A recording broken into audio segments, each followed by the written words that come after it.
હાલો દોસ્તો, આજે આપણે રીંગણાનો ઓળો બનાવવાનો છે. આપ જોઈ શકો છો આ ઓળા શેકાઈ રહ્યા છે. ત્યારબાદ ઓળા શેકાઈ નીકળી ગયા. હવે આપણે આ મસાલો બધો સુધારવાનો છે. આપ જોઈ શકો છો લસણ છે, મરચાં છે, ટમેટા છે, કોથમરી છે, આદુ છે. આ બધી વસ્તુ છે ને મસાલો બનાવવાનો છે ને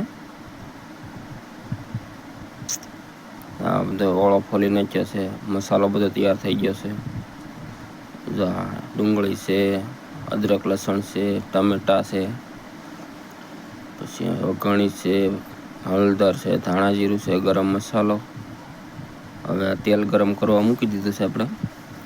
થોડી વારમાં તેલ ગરમ થઈ જાય પછી આપણે આમાં વઘાણી નાખશું. આ વઘાણી આવી ગઈ. ત્યારબાદ એને થોડુંક ગરમ થવા દઈશું. ગરમ થઈ ગયું. હવે પછી આમાં આપણે ડુંગળી સુધારેલી છે એ નાખી દેવાની છે. આ ડુંગળી છે બધી સુધારેલી ઝીણી.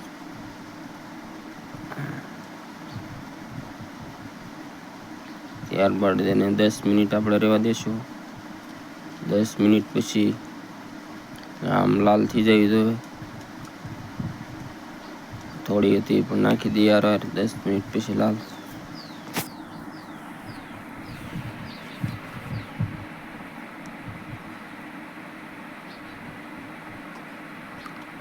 હવે પછી એમાં આપણે લાલ થઈ ગઈ છે વ્યવસ્થિત રીતે. હવે પછી ટમાટર નાખી દેવાના છે.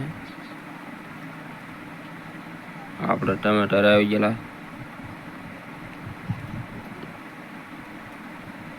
ટમાટર ઘડીક એને 10 મિનિટ સડવા દેવા પડશે, કારણ કે પછી જ એનો મજા આવે એવું બને.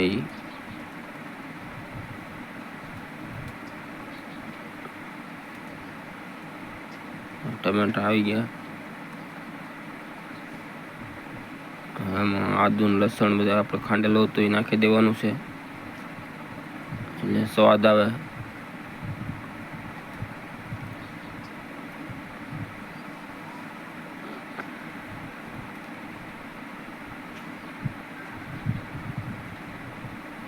દસ મિનિટ સડવા દે સરખું વ્યવસ્થિત. 10 મિનિટ થઈ જવા આવી છે. આ સડી ગયો છે મસાલો. હવે પછી નમક નાખી દેવાનું છે એમાં. નમક નાખી દીધું. થોડુંક ઘટતું હોય તો હજી નાખી દઈએ.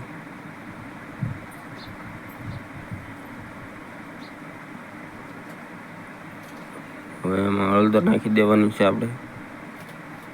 કલર આવી જાય. કલર ઘડીક એને હલાવીને એને પણ ઘડીક સડવા દઈએ. પછી એમાં હવે આપણે મરચું પલાળીને તૈયાર કરી નાખ્યું છે આપણે. આ મરચું જોઈ શકો છો, આપણે આ મરચું નાખી દેવાનું છે. તીખું મરચું છે. એનું 10 મિનિટ એમને આમ ચડવા દેવાનું છે. ઘડીક હલાવી વ્યવસ્થિત રીતે મીઠું પાકવા. હવે એને 10 મિનિટ રહેવા દેવાનું છે. હા, પાકીને મસ્ત બની ગયું છે. હવે આમાં ધાણા જીરું નાખી દેવાનું છે દળેલું. ધાણા જીરું ગરમ મસાલો મિક્સમાં નાખી દીધો છે આપણે. અને હલાવીને ઘડીક રહેવા દેવાનું છે એમને.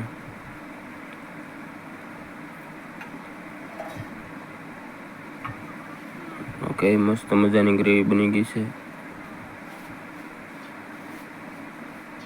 આમાં રીંગણા આપણે ઓળો હતો બાફેલો એ નાખી દેવાનો છે. અને સરખી રીતે પછી હલાવી નાખો.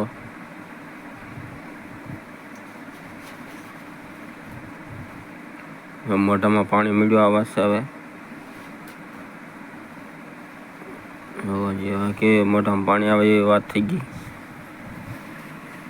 સૌ આ ઓળો બની જાય.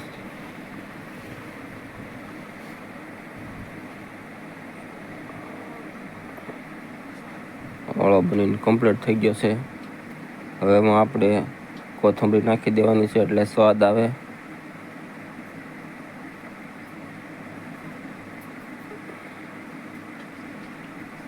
કોથમરી નાખી દીધી છે. હવે એને કડી કરીને ઉતારી લેવાનો છે. આ ઉતારી લીધો. કેવો કલર આવી ગયો, તેલ પણ આવી ગયું છે ઉપર. હવે પછી આપણે ભાણા ભરી લેવાના છે. ભાણા ભરી લીધા પછી અમારા ગૌતમભાઈ ટેસ્ટ કરે છે. હા ગૌતમભાઈ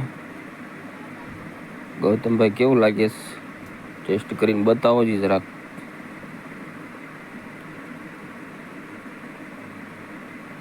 છાશ પીવો જરાક. હવે કેવું લાગ્યું કયો જી? મસ્ત મસ્ત, વાહ ભાઈ વાહ.